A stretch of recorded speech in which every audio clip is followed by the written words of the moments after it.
ಸುಂದರ ಜಗತ್ತು. ಸುಂದರ ಜಗತ್ತಿನಲ್ಲಿ ಇವತ್ತು ಈ ವಿಡಿಯೋನ ನೋಡ್ತಾ ಹೋಗೋಣ. ನಮ್ಮ ಸುತ್ತಮುತ್ತ ಬೇಕಾದಷ್ಟು ಸುಂದರವಾದ ಪ್ರಾಣಿಗಳಿದ್ದಾವೆ. ಅದರಲ್ಲಿ ಇವತ್ತು ನಾವು ನೋಡಲಿಕ್ಕೆ ಕೊಟ್ಟಿದ್ದೀವಿ ಈ ಹುಳು. ಪ್ರಕೃತಿಯ ವಿಸ್ಮಯಗಳಲ್ಲಿ ಸಾಕಷ್ಟು ನಾವು ನೋಡ್ತೇವೆ. ಅದರಲ್ಲಿ ಒಂದು ಹುಳುವನ್ನು ನಾವು ನೋಡ್ತೀವಿ ಹಳ್ಳಿಗಳ ಕಡೆ, ಅಥವಾ ಒಂದು ಗಿಡದ ಮೇಲೆ ಈ ಥರ ಓಡಾಡ್ತಾ ಇರುತ್ತೆ. ಇದನ್ನು ಸಂಕುಳ ಅಂತಲೂ ಕೂಡ ಕರೀಬೋದು. ಪ್ರಕೃತಿಯ ಸೃಷ್ಟಿಯಲ್ಲಿ ಒಂದು ಅದ್ಭುತ ನೋಡಿ.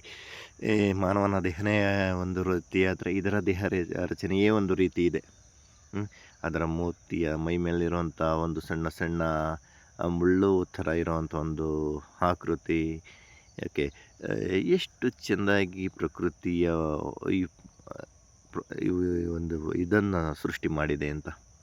ಓಕೆ, ಒಂದೊಂದು ಪ್ರಾಣಿಗಳಿಗೂ ಅದರದೇ ಆದಂಥ ಒಂದು ರೂಪ, ಅದರದೇ ಆದಂಥ ಒಂದು ಇದನ್ನು ಕೊಟ್ಟಿದೆ. ಸೊ ಅದ್ಭುತವಾದಂಥದ್ದು ನೋಡಿ.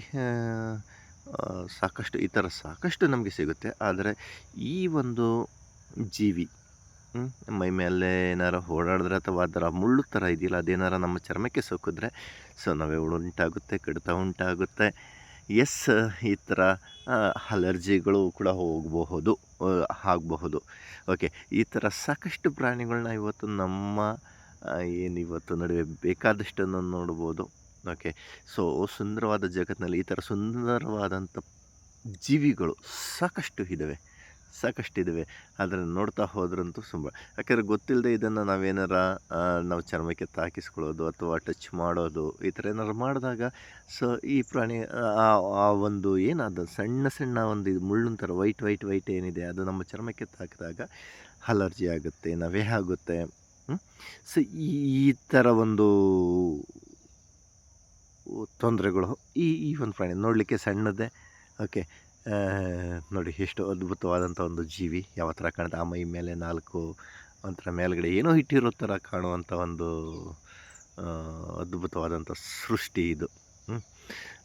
ಶಂಕು ಹುಳು ಅಂತಲೂ ಕರೀತಾರೆ. ಓಕೆ, ಬೇರೆ ಕಡೆ ಬೇರೆನೇ ಇದು ಕಾಣಬಹುದು.